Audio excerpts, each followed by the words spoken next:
Welcome to this astrology and energy update with Jenny Monks. Today I'm exploring the Taurus new moon, which occurs on the 30th of April 2022 or the 1st of May 2022 in the Southern Hemisphere. This is a partial solar eclipse, and I'll be talking you through the energies in the build-up to the eclipse and the important energies that are occurring right throughout the eclipse season, which goes well beyond May. When eclipses take place, the portal is well and truly open and active. Our souls are stirred. During an eclipse, within that portal that takes place, we all have additional psychic energy to direct towards our soul desires. We have additional life force that is wanting to appear above the ground level and bloom in our lives. And that's part of the reason why there is shifts and changes and epiphanies and insights and new information and clarity that takes us forward into our future. So choice points, turning points, let's take a look at them. Let's go explore what's happening with this eclipse season, which goes from April to May 2022. The new moon is in Taurus. The full moon is in Scorpio. So let's begin and explore what's going on. The day before the solar eclipse, Mercury moved into Curious Gemini and Pluto stationed direct, bringing this vibe into the eclipse season, which I will speak to in a moment. Uranus, which is the planet of surprises and change, is actively involved in this entire eclipse season beyond May 22 and especially in the first week of May. Another major influence that's occurring within this eclipse season is Saturn squaring the moon's nodes. I dive deeper into this signature in another podcast I have on YouTube, which is focusing on the energies of March through May. So by all means, check out that other podcast to find out more details about this particular signature. So Pluto in Capricorn is reviewing the themes that have been taking place over the past 6 months. And Pluto in Capricorn is about dismantling structures and exposing the underbelly of corporations, government, politicians and institutions. And it does raise questions of who can we trust? Can you continue to rely on these institutions and structures to have your back and do the right thing by you? Where are you willing to give your power away? Where does it leave you when Pluto exposes lies, half-truths, propaganda, secrets, behind-the-scenes deals? When these sorts of things are revealed to us, where does it leave us? How do we know who to trust? Does it make sense to trust these institutions? Have we been betrayed?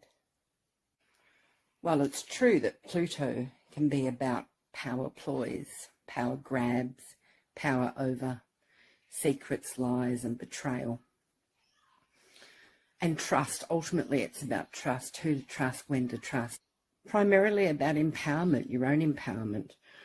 Where do you feel powerless? What are you attached to? What situations, people, beliefs, or even core wounds are you still attached to that you need to purge, release, transform completely?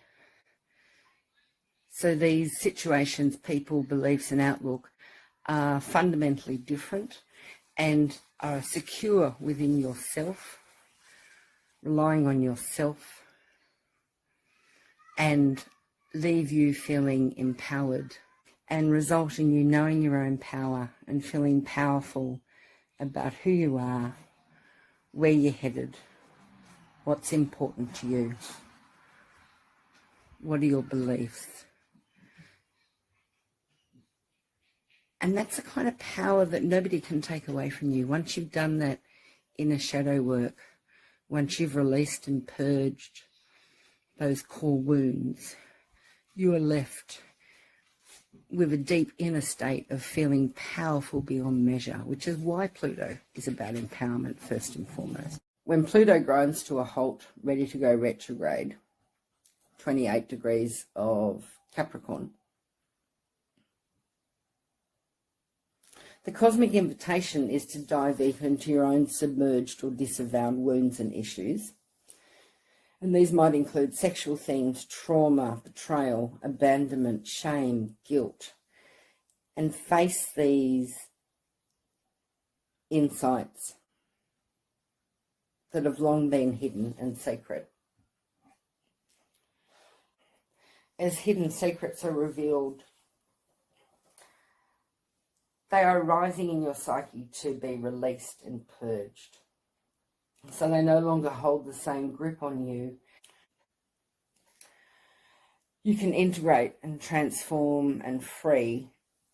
And this leaves you more able to follow your own desires, because there's no longer the same murky terrain within you that has been self-sabotaging or holding you back in ways you didn't consciously fully understand.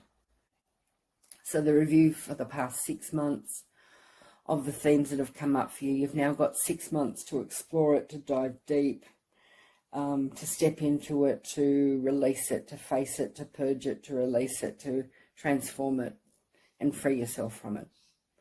This is the beautiful, deep terrain of Pluto. Saturn square the moon's nodes is asking us to take a stock take.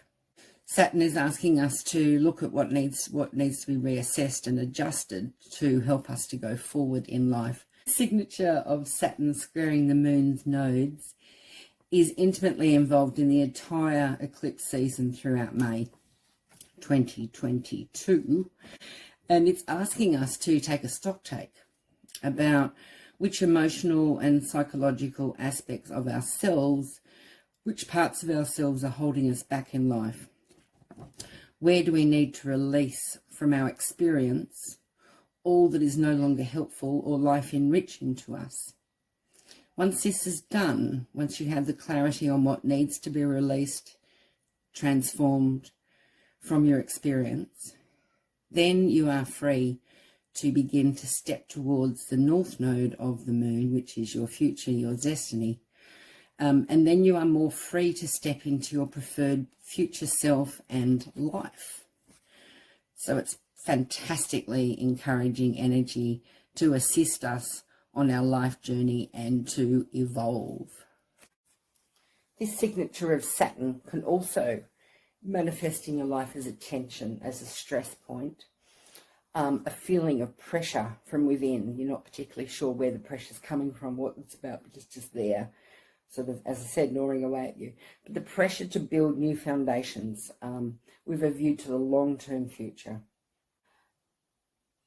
With Saturn also, this pressure, this stress, this pressure can have been present for you to be productive, to get things done, to tick things off your to-do list. Tricky to do when the ground beneath your feet is constantly unstable and shifting. Nevertheless, that urge to get things done could well have been sitting very uncomfortably with all the Piscean energy. Interesting contrast to the Piscean energy, which has been extremely prominent, which is about going with the flow and taking things easy and following the joy and creativity and inspiration. And really having kind of, moments where you've just got no energy or desire to do concrete Saturn kind of things, like being productive, working on your career. Some of those things are really hard to do if you're lost in the wafty and the flowing in the watery terrain of Pisces. We're all one, there's no boundaries. There's a feeling like floating on air. Venus, Neptune, Jupiter conjunction, which has been occurring through the second half of April.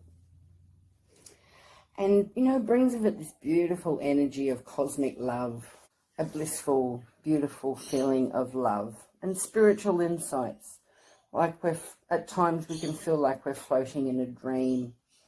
So the cosmic invitation is to be extra grounded during this time, as things may appear not as they actually are, through the mists and the veils, or things may appear too good to be true. And it might be that you're seeing things through a really dreamy, misty lens, through the Piscean mists, and it can be hard to find your grounding when you're lost in the eternal and the ethereal.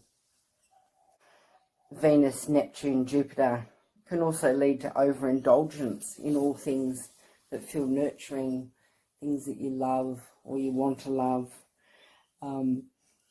be it food, be it people. And so your filter can be slightly off. You might see things through an idealized lens rather than as they truly are.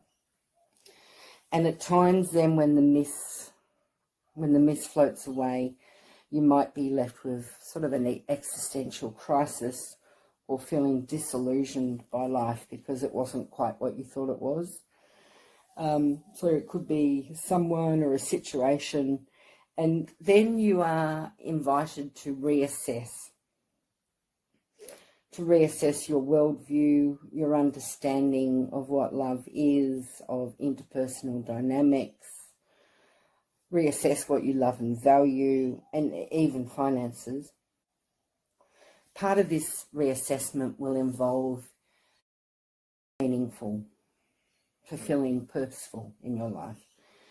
You know, where does the meaning come from? What do you get? What do you personally believe in? What is your outlook? What is your worldview in life general? Also specifically in terms of your partners, your interpersonal, the values that you hold, and also this can impact into your finances and money.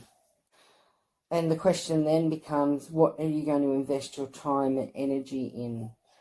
What is of value to you, that is meaningful to you, that is in accordance with your own worldview, and where you want to make new commitments?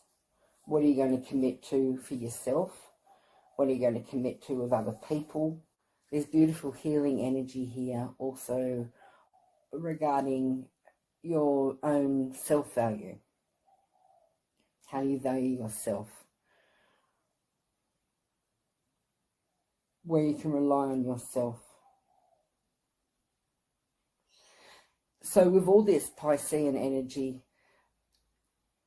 part of it means is that relationships, partnerships, people, situations may dissolve, may be released, let go and let flow. So there might be lots of departures occurring in your life in terms of people, situations, even your own outlook on life. And that gets you ready then for the Aries energy, which is coming next. So after you've released and dissolved and let go of people, situations, outlooks, your worldview on life, you're then free to begin anew with the Aries energy. So Venus will be shortly moving into Aries. Jupiter's shifted over already by the 10th of May. Jupiter's in Aries. And this is giving you lots of impetus and energy to start these new beginnings. So you've done the release work in Pisces, and now you're ready to begin anew, to lay out new commitments in life, and particularly how you honour and value your own self-belief. This Pisces energy has been gently, obscurely behind the veils, allowing us to step away, to release, to dissolve situations and people that are no longer in alignment with where we're headed, or where we felt disappointed or disillusioned by what we thought it was and it turned out to be something else. And so this is definitely a situation of let it go and let it flow. And so we are stepping into a powerful new stage in our own life. And over there in Aries is Chiron, just waiting to help us to develop a new self-identity. Healing the old, releasing the old, and then stepping into the new with Aries. So this eclipse time is powerfully activating all of the above. So it's a very deep transformational period of massive shifts within and sometimes without, of stepping into your own self-empowerment journey, deciding where you're no longer willing to hand your power over to others, to rely on others, where you're wanting to rely on your own inner resources and even external resources, and evolve, grow, transform. The external world's chaos, unpredictable, shifting sands, changing from one moment, rules and regulations changing from one moment to the next. The ground beneath your feet feeling like it's shifting and it's hard to get a clear sense of what is reality and what to believe in and who is worth listening to, or can you rely on this institution or yourself or others, or so it's mastery of self-reliance.